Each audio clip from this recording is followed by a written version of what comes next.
آج کی 3 بڑی خبریں۔ الیکشن کمیشن کا وزیر اعلیٰ خیبر پختونخوا پر سخت ترین اقدام۔ وزیر اعلیٰ سہیل افریدی کے ضمنی انتخابات سے قبل انتخابی عملے اور پولیس کو دھمکیاں دینے پر نوٹس جاری۔ کیا انتخابی عملے خطرے میں ہیں؟ دوسری خبر، عمران خان کی بہن علیمہ خانم کو عارضی ریلیف۔ انسداد دہشت گردی عدالت نے ان کی وارنٹ گرفتاری منسوخ کر دی ہیں، لیکن کروڑوں کی منجمد اکاؤنٹس کا معاملہ ابھی بھی ایک بڑا قانونی چیلنج بنا ہوا ہے۔ کیا یہ صرف وقتی ٹھہراؤ ہے؟ اور تیسری خبر، عدلیہ اور پارلیمان کے درمیان آئینی اختیارات کی خطرناک جنگ۔ 27ویں آئینی ترمیم کو چیلنج کرنے والے اسلام آباد ہائی کورٹ کے 4 ججز کی درخواست پر سپریم کورٹ کے رجسٹرار آفس کا بڑا اعتراض۔ یہ اعتراض آئینی معاملات کو کس موڑ پر لے جائے گا، جبکہ پہلے ہی 2 سینئر ججز نے اسے آئین پر قابل ضرب قرار دے کر استعفیٰ دے چکے ہیں۔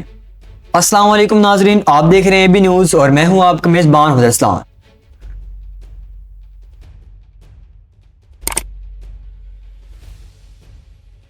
خیبر پختونخوا میں NA-18 ہارون آباد کے ضمنی انتخابات سے قبل سیاسی تناؤ عروج پر پہنچ گیا ہے۔ الیکشن کمیشن آف پاکستان نے وزیر اعلیٰ خیبر پختونخوا سہیل افریدی کے ضمنی انتخابات کے حوالے سے دیے گئے غیر ذمہ دارانہ بیانات کا سخت نوٹس لے لیا ہے، جن میں انہوں نے مبینہ طور پر انتخابی عملے اور پولیس کو دھمکیاں دی تھی۔ یہ پورا معاملہ کیا ہے، وزیر نے اپنے خطاب میں کیا کہا تھا اور اس پر کیا قانونی اور انتظامی اقدامات کیے ہیں؟ الیکشن کمیشن نے یہ سخت نوٹس وزیر اعلیٰ سہیل افریدی کی گزشتہ روز ایبٹ آباد کے حویلیے میں ایک عوامی اجتماعات کے خطاب کے بعد لیا گیا۔ ECP کی جانب سے جاری پریس ریلیز میں کہا گیا کہ وزیر اعلیٰ نے اپنے ریمارکس میں ضمنی انتخابات کے نتائج کو تبدیل یا جوڑ توڑ کرنے کی کوشش کرنے والوں کو سخت وارننگ دی۔ کمیشن نے کہا کہ وزیر اعلیٰ نے اپنے ضلعی انتظامیہ، پولیس اور انتخابی عملے کو دھمکی دی اور ریلی میں موجود عوام اور عام لوگوں کو اکسایا۔ ECP نے خبردار کیا کہ صوبائی چیف ایگزیکٹو کے غیر ذمہ دارانہ رویہ نے نہ صرف NA-18 میں پرامن ضمنی انتخابات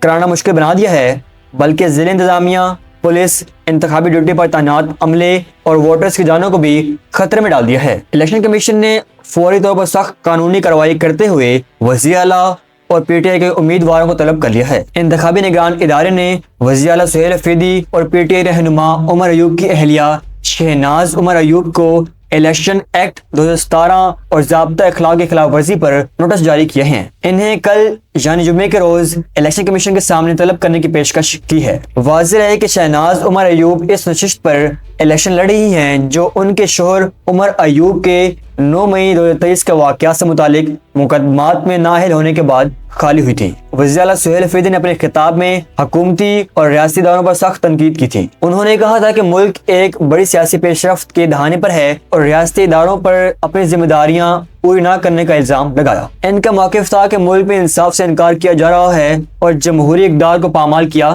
جا رہا ہے۔ افریدی نے ریاستی اداروں پر زور دیا کہ وہ اپنے آئینی فرائض پورے کریں اور دیوار پر لکھی تحریر پڑھ لیں۔ PTI رہنما نے 23 نومبر کو شہناز کی فیصلہ کن فتح کی پیشگوئی کی اور دعویٰ کیا کہ اس آنے والے ضمنی انتخابات میں کوئی حقیقی مقابلہ نہیں ہے۔ ICP نے امن و امان کی صورتحال برقرار رکھنے کے لیے فوری انتظامی اقدامات کا حکم بھی دیا ہے۔ الیکشن کمیشن نے صوبائی الیکشن کمیشنز کو ہدایت کی ہے کہ وہ فوری طور پر چیف سیکرٹری خیبر پختونخوا اور پولیس چیف سے ملاقات کریں تاکہ ضروری احتیاطی انتظامات کیے جا سکیں۔ اس ملاقات کے بعد ایک تفصیلی رپورٹ الیکشن کمیشن میں جمع کروانے کی ہدایت بھی کی گئی ہے۔ NA-18 ہارون آباد میں ضمنی انتخابات اتوار 23 نومبر کو شیڈول ہیں۔ وزیر اعلیٰ کے بیانات اور ECP کے سخت نوٹس نے ضمنی انتخابات سے قبل سیکورٹی اور سیاسی ماحول کو مزید گرما دیا ہے۔ اب سب کی نظریں کل کی سماعت اور ECP کے آئندہ فیصلوں پر مرکوز ہیں۔ آئیے بڑھتے ہیں دوسری خبر کی طرف، جہاں بڑا ریلیز یا عمران خان کی بہن علیمہ خان کے وارنٹ گرفتاری منسوخ لیکن قانونی جنگ ابھی جاری۔ راولپنڈی کی انسداد دہشت گردی عدالت سے پاکستان تحریک انصاف کی بانی عمران خان کی بہن علیمہ خان کے لیے آج ایک اہم قانونی پیش رفت سامنے آئی ہے۔ عدالت نے 26 نومبر کے احتجاجی کیس میں ان کے پہلے جاری کیے گئے وارنٹ گرفتاری معطل کر دی ہیں، تاہم ان کے منجمد اکاؤنٹس کا معاملہ ابھی بھی عدالت میں زیر سماعت ہے۔ یہ کیس کیا ہے، علیمہ خان کی پیشی کے بعد عدالت نے کیا احکامات جاری کیے اور اب یہ معاملہ کس طرف جا رہا ہے؟ انسداد دہشت گردی عدالت کے جج امجد علی شاہ نے عمران خان کی بہن علیمہ خان کے خلاف جاری وارنٹ گرفتاری اس وقت واپس لے لیے جب وہ عدالت میں پیش ہوئی اور اپنی تعمیل رپورٹ جمع کرائی۔ عدالت نے علیمہ خان کو ہدایت کی کہ وہ 1 ملین روپے کے نئے ضمانتی میں چل کے جمع کرائیں، جس کے بعد ان کے وارنٹ گرفتاری منسوخ کر دیا گیا ہے۔ علیمہ خان کی مسلسل غیر حاضری کے باعث عدالت نے اس سے قبل کئی بار ان کے وارنٹ گرفتاری جاری کیے تھے۔ علیمہ خان کے موقف ہے کہ ان کے خلاف تمام الزامات سیاسی محرکات پر مبنی ہیں اور وہ کسی بھی غلط کام کی تردید کرتی ہیں۔ وارنٹ کی معطلی کے باوجود علیمہ خان کے لیے ایک بڑی پریشانی ان کے منجمد بینک اکاؤنٹس ہیں۔ عدالت نے اس سے پہلے متعلقہ حکام کو علیمہ خان کا شناختی کارڈ اور پاسپورٹ بلاک کرنے اور ان کے بینک اکاؤنٹس منجمد کرنے کی بھی ہدایت دی تھی۔ آج کی سماعت کے دوران علیمہ خان نے ایک درخواست دائر کی جس میں انہوں نے اپنے بینک اکاؤنٹس باشمول National University of Modern Language سے منسلک مشترکہ اکاؤنٹس کو ڈی فریز کرنے کی درخواست دی ہے۔ انہوں نے دلیل دی کہ اکاؤنٹس منجمد کرنے کے احکامات مناسب قانونی جواز کے بغیر کیے گئے تھے اور اس سے انہیں غیر ضروری مشکلات کا سامنا کرنا پڑا ہے۔ جج امجد علی شاہ نے اس درخواست پر استغاثہ کو نوٹس جاری کر دیا ہے اور ان سے جواب طلب کیا ہے۔ عدالت اب یہ دیکھے گی کہ آیا اکاؤنٹس منجمد کرنے کے احکامات درست تھے یا انہیں برقرار رکھنے کا کوئی کافی قانون جواز موجود ہے یا نہیں۔ عدالت نے اس کیس کی مزید سماعت اب 26 نومبر تک ملتوی کر دی ہے،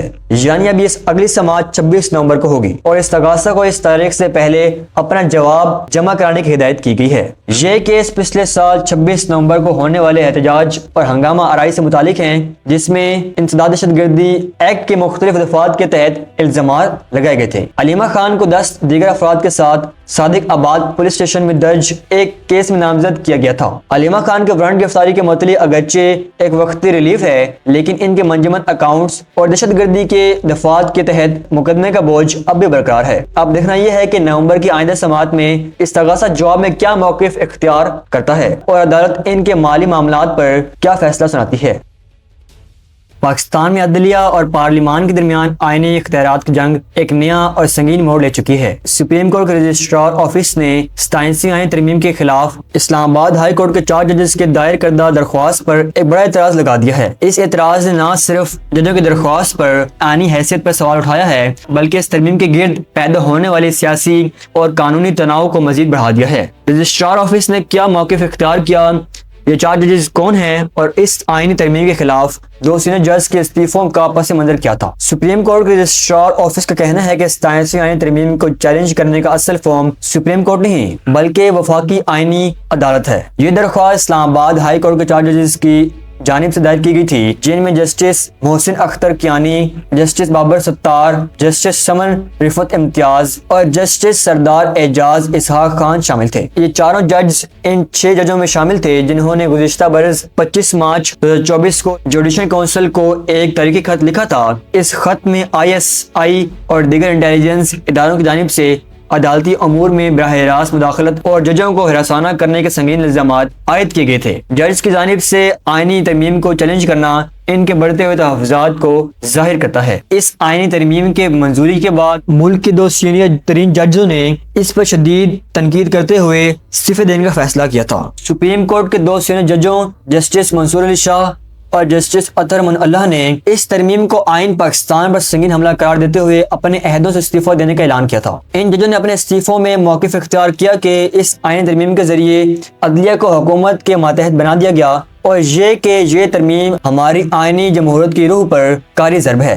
یاد رہے کہ جسٹس منصور علی شاہ موجودہ چیف جسٹس یاہر افریدی کے بعد سپریم کورٹ کے سینئر ترین جج ہیں۔ ان کا استعفی عدلیہ کی تاریخ میں ایک غیر معمولی واقعہ ہے۔ ان ججز کو شدید تنقید اور استعفوں پر حکومت کی جانب سے سخت رد عمل سامنے آیا تھا۔ وزیر اعظم شہباز شریف کے مشیر رانا ثناءاللہ نے اس شدید تنقید پر جوابی حملہ قرار دیتے ہوئے الزام عائد کیا کہ یہ ججز سیاسی اور ذاتی ایجنڈا پر تھے۔ رانا ثناءاللہ نے کہا کہ ان ججوں کو یہ استحقاق حاصل نہیں کہ وہ سیاسی معاملات یا پارلیمان کے کارکردگی پر تنقید کریں۔ اس رد عمل سے واضح ہوتا ہے کہ حکومت اس ترمیم کو پارلیمانی کا آئینی حق سمجھتے ہوئے اس کا دفاع کر رہی ہے۔ 27ویں آئینی ترمیم کو چیلنج کرنے کی درخواست پر سپریم کورٹ کا اعتراض اب اس بات کا تعین کرے گا کہ یہ قانونی جنگ آئندہ کس فارم پر لڑی جائے گی۔ یہ معاملہ پاکستان میں عدلیہ کی آزادی، اس کے اختیارات اور اس پر حکومتی مداخلت کے الزامات کے حوالے سے ملک کی آئینی تاریخ میں ایک اہم باب کی حیثیت رکھتا ہے۔ یہ تھی اب تک کی مکمل تفصیل۔ جیسے ہی مزید خبریں آئیں گی ہم آپ کو آگاہ کریں گے۔ ملتے ہیں اگلی خبر میں۔